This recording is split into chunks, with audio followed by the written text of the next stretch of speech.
शिमला में तंबाकू मुक्त युवा अभियान 3.0 का शुभारंभ। सीएम सुखविंदर सिंह सुक्खू ने एम्बुलेंस को दिखाई हरी झंडी। राम कुमार बिंदल की गिरफ्तारी पर दी प्रतिक्रिया। शिक्षा मंत्री रोहित कुमार ठाकुर का बयान। शिक्षा विभाग में हुई 7,000 भर्तियां, कहा विपरीत परिस्थितियों में सरकार ने किया काम। पंचायती राज चुनाव स्थगित होने पर सियासत तेज। बीजेपी विधायक रणधीर शर्मा ने की पत्रकार वार्ता। प्रदेश सरकार पर चुनावों से भागने के लगाए आरोप। दुष्कर्म मामले में बीजेपी अध्यक्ष राजीव बिंदल के भाई की गिरफ्तारी। महिला कांग्रेस ने मांगा राजीव बिंदल का इस्तीफा। युवती को सुरक्षा प्रदान करने की मांग। शिमला में ड्रग्स के खिलाफ दौड़ का हुआ आयोजन। दौड़ में 150 प्रतिभागियों ने लिया भाग। एडवर्डसन के अध्यक्ष राजीव सूद रहे उपस्थित। नमस्कार, मैं हूं आपके साथ अंकिता पाल। बुलेटिन की शुरुआत करते हैं। हिमाचल प्रदेश के मुख्यमंत्री सुखविंदर सिंह सुक्खू ने तंबाकू मुक्त युवा अभियान 3.0 का शुभारंभ किया है। अपने सरकारी आवास ओवर से मुख्यमंत्री सुखविंदर सिंह सुक्खू ने 26 एडवांस लाइफ सिस्टम एम्बुलेंस को हरी झंडी दिखाई है। इसके साथ ही युवाओं को तंबाकू से दूर रखने के लिए जागरूकता रैली भी आयोजित की और इस दौरान स्वास्थ्य मंत्री डॉक्टर घनीराम शांडिल और विधायक संजय अवस्थी भी मौजूद रहे। मुख्यमंत्री सुखविंदर सिंह सुक्खू ने कहा कि स्वास्थ्य क्षेत्र में बेहतरीन राज्य सरकार की प्राथमिकता में शामिल है। एडवांस एम्बुलेंस को BMO के सुपुर्द किया गया है। जहां कमियां रह जाएंगी उन्हें भी पूरा कर लिया जाएगा। वहीं हिमाचल बीजेपी अध्यक्ष डॉक्टर राजीव बिंदल के भाई राम कुमार बिंदल की गिरफ्तारी पर प्रतिक्रिया देते हुए मुख्यमंत्री ने कहा कि राज्य सरकार ने पीड़िता की शिकायत पर कार्रवाई की है।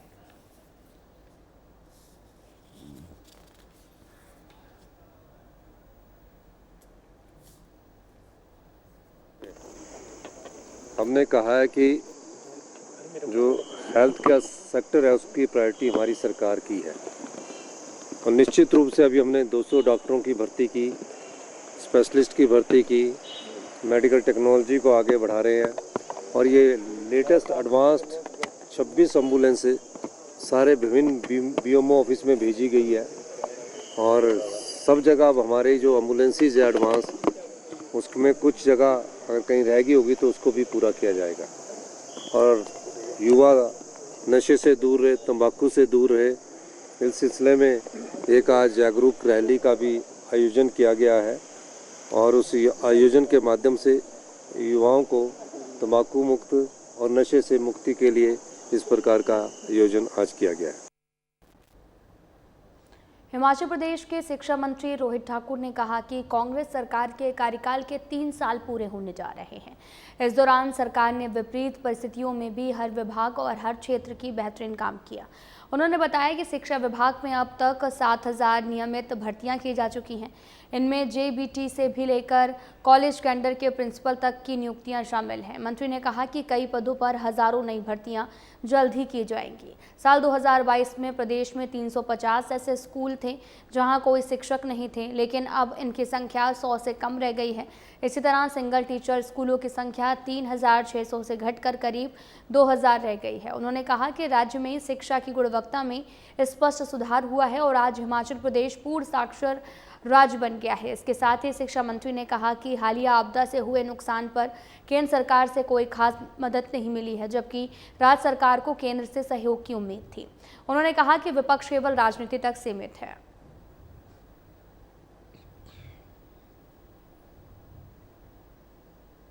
ऑप्शन स्कीम जिसके माध्यम से आपके जो हमारे जिनका संबंध उस स्कूल से रहा है, चाहे और तरीके से भी अगर वो कंट्रीब्यूट करना चाहते हैं, चाहे वो कोई पत्रकार बंधु है, चाहे वो कोई मैं समझता हूँ पॉलिटिकल आदमी है, वो भी अपने स्कूल को अडॉप्ट कर सकते हैं ताकि उस स्कूल के विकास में, उसकी स्कूल के डेवलपमेंट में वो भी अपना बहुमूल्य योगदान दे।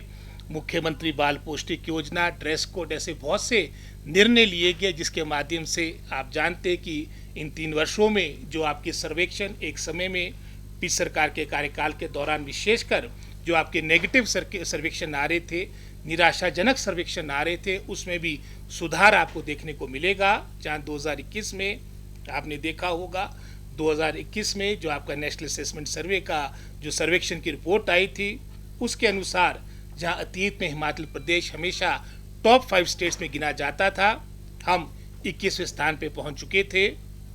आपकी परख की रिपोर्ट, ये भी महत्वपूर्ण आपकी रिपोर्ट है जिसके माध्यम से पूरे भारतवर्ष के हर प्रदेश की जो शैक्षिक स्थिति है उसकी बारे में आपको जानकारी मिलती है।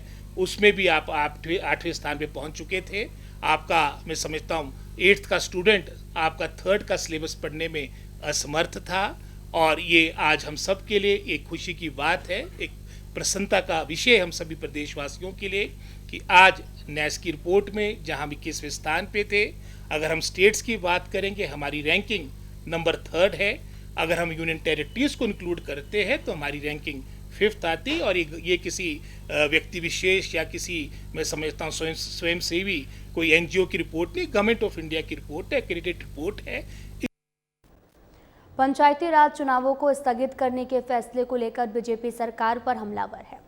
बीजेपी विधायक रणधीर शर्मा ने सरकार पर चुनावों से भागने के आरोप लगाए हैं और कहा कि पंचायती राज चुनाव को सुनियोजित तरीके से कांग्रेस की प्रदेश सरकार ने स्थगित करने का निर्णय लिया है और अब लोगों में फजीहत के बाद मुख्यमंत्री समय पर चुनाव कराने की बात कह रहे हैं। सरकार की अधिसूचना और मुख्यमंत्री के बयान में विरोधाभास दिखता है।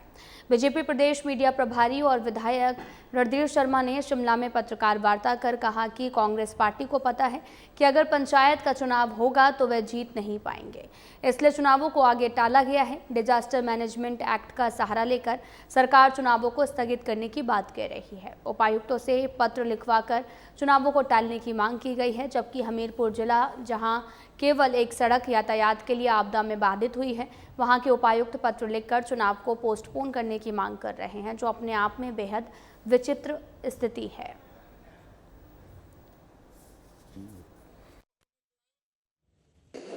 भारतीय जनता पार्टी का आरोप है कि वर्तमान कांग्रेस सरकार पंचायती राज संस्थाओं और शहरी निकाय चुनाव को स्थगित कर लोकतंत्र की मर्यादाओं का हनन करने का प्रयास कर रही है।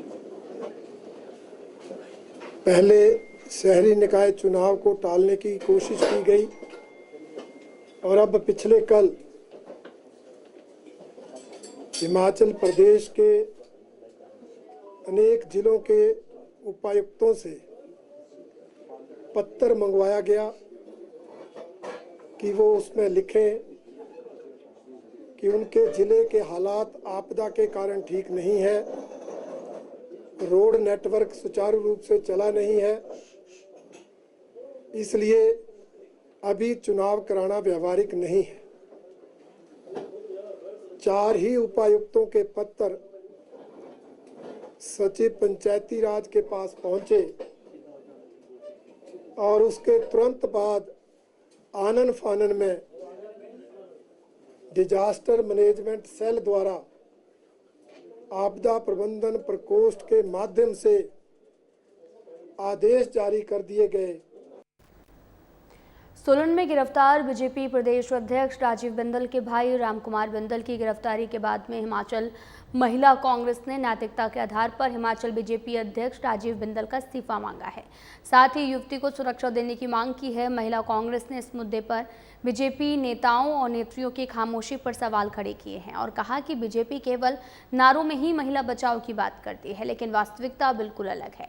वहीं शिमला में पत्रकार वार्ता कर महिला कांग्रेस अध्यक्ष जैनब चंदेल ने कहा कि सोलन में हुई इस घटना ने प्रदेश को शर्मसार कर दिया है। बीजेपी इस मामले में चुप्पी साधे है, लेकिन महिला कांग्रेस इस मुद्दे पर चुप नहीं बैठेगी। युवती के साथ बलात्कार की घटना हुई है जिसे न्याय मिलना चाहिए। महिला कांग्रेस युवती को न्याय दिलाने के लिए उसके साथ है।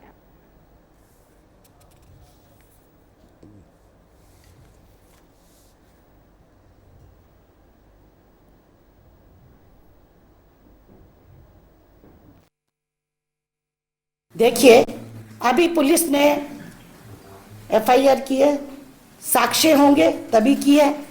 अब उसके स्टेटमेंट होगी लड़की की, उसके बाद इसमें केस चलेगा, निर्णय होगा। मुझे उम्मीद है कि उसको न्याय मिलेगा, बेटी को, और कानून अपना काम करेगा। अगर ऐसा नहीं होता तो FIR नहीं होती, कुछ साक्ष्य जुटाए होंगे ना। ऐसे तो बिना साक्ष्यों के तो कुछ नहीं होता है। वो कोर्ट में जाना पड़ा और उनका आपस में जो स्टेटमेंट आई है जिसने शिकायत की है उनका आपस में समझौता हो गया है, तो ये एक अलग बात है। सचिवालय में तलब कर बिल्कुल नहीं, कोई दोहरा मापदंड नहीं है, तलब कर दिया गया है उन अधिकारियों को, तो यहाँ तो कांग्रेस पार्टी का दोहरा मापदंड, कोई दोहरा मापदंड नहीं है, सब जुडिस है, कोर्ट में चला है, कोर्ट डिसीजन देगी। हिमाचल प्रदेश सचिवालय सेवाएं कर्मचारी संगठन के अध्यक्ष संजीव शर्मा ने आज मीडिया से बातचीत से कहा कि सरकार ने जो नोटिफिकेशन कर्मचारियों के लिए जारी की थी उसको वापस लेने पर मुख्यमंत्री सुखविंदर सिंह सुक्खू ने सहमति जता दी है। उन्होंने कहा कि सरकार के इस निर्णय से कर्मचारियों को बहुत ज़्यादा आर्थिक नुकसान हो रहा है और कई कर्मचारियों को तो गुजर बसर करना भी मुश्किल हो जाना था, लेकिन संजीव ने भी इस नोटिफिकेशन को वापस लेने की सहमति के लिए मुख्यमंत्री का आभार व्यक्त किया है। उन्होंने कहा कि पूरे प्रदेश से आज कर्मचारी शिमला में एकत्रित हुए थे और उनका ये भी कहना है कि जब तक ये निर्णय वापस नहीं लिया जाता है तब तक वे राजधानी में ही डटे रहेंगे। मनाया गया जिसमें वृक्षारोपण, पोस्टाथलान आदि कार्यक्रमों का आयोजन किया गया। आज 10 तारीख को पूरे परिमंडल में ग्राहक दिवस मनाया जा रहा है, जिसमें ग्राहकों तक हम लोग अपनी रीच वहाँ तक हम पहुँच रहे हैं, अपनी सेवाओं के बारे में जानकारी दे रहे हैं और नुक्कड़ नाटक आदि के माध्यम से अपने कर्मचारियों को ये भी बता रहे हैं कि ग्राहकों के साथ हमें कैसा व्यवहार करना है। अब मैं हिमाचल के बारे में कुछ बताना चाहूँगा। हिमाचल परिमंडल में हम 471 विभागीय डाकघर व 2337 शाखा डाकघरों के माध्यम से अपनी डाक सेवाएं, बैंकिंग सेवाएं जनता तक पहुंचा रहे हैं। इस प्रकार लगभग 2500 पॉपुलेशन एक डाकघर से सर्व होती है और लगभग 20 स्क्वायर किलोमीटर एरिया एक डाकघर कवर करता है। लगभग 2500 पॉपुलेशन को हम सर्व करते हैं एक डाकघर द्वारा।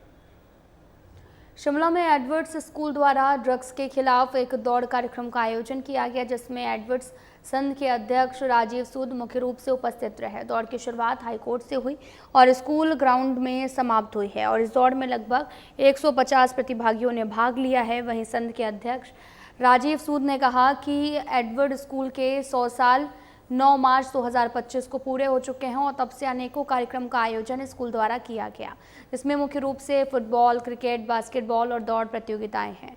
100 साल पूरे होने के उपलक्ष्य में एडवर्ड स्कूल द्वारा नशे के खिलाफ एक मुहिम चलाई जा रही है, क्योंकि आज के समाज में युवाओं को इसके बारे में अवगत कराना हमारा कर्तव्य है। नशे के खिलाफ एक प्रशिक्षित युवा ही लड़ सकता है। दौड़ एवं खेल के माध्यम से इस मुहिम को मजबूती मिलती है।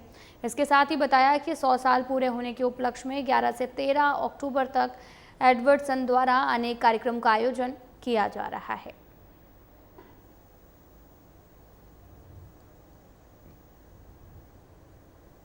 एक हमारा जो स्कूल का है वो 100 साल पूरे हुए हैं, तो एक हर्ष का विषय है और इसलिए हमने एक सेंटेनियल जो है सेलिब्रेशन कर रहे हैं ये सेंट एडवर्ड स्कूल की, जो कि आज से शुरू हुई है। पहले तो जैसे फाउंडर्स डे जो था वो हमने 9 मार्च को वैसे उसकी कर ली थी और बेसिकली हमने काफ़ी श्रृंखला में अपना क्रिकेट टूर्नामेंट भी किया है, फुटबॉल का टूर्नामेंट भी किया है। तो एक मैं समझता हूँ कि सेलिब्रेशन के साथ एक सोशल कॉज भी होना चाहिए। तो एक मैसेज देना चाहते थे कि जिस तरह से ड्रग्स का जो प्रभाव जो है वो स्कूल के बच्चों में, छात्रों में भी आ चुका है, तो एक एंटी ड्रग जो है वो हमने मैराथन तो नहीं कह सकते, एक रन किया है जिसमें अवेयरनेस की हमने चेष्टा करी है कि अवेयरनेस आगे से आगे तक पहुँचे। इसमें बच्चों के साथ बड़ों ने भी भाग लिया है। हाँ जी, बहुत हमारे ओल्ड बॉयज़ भी आए थे। अगर जो आप देखें तो कुछ लोग शिकागो से आए हैं, चेन्नई से आए हैं, गोवा से आए हैं, हमारे लोकल शिमला के काफ़ी लोग हैं, उन्होंने भी भाग लिया है और पूरे एंथुजियाज्म के साथ यहाँ पे दौड़ लगाई है। पूरा ग्राउंड का चक्कर भी लगाया, पूरा का पूरा जो पुरानी यादें जो हैं, जो यहाँ पे इस मैदान पे जब हम सारे के सारे छात्र जो है जब स्पोर्ट्स डे होता था या कोई एक्टिविटी होती तो यहीं पे दौड़ लगाते थे, तो उसका भी याद ताज़ा करेंगे। फिलहाल बुलेटिन में इतना ही। नमस्कार।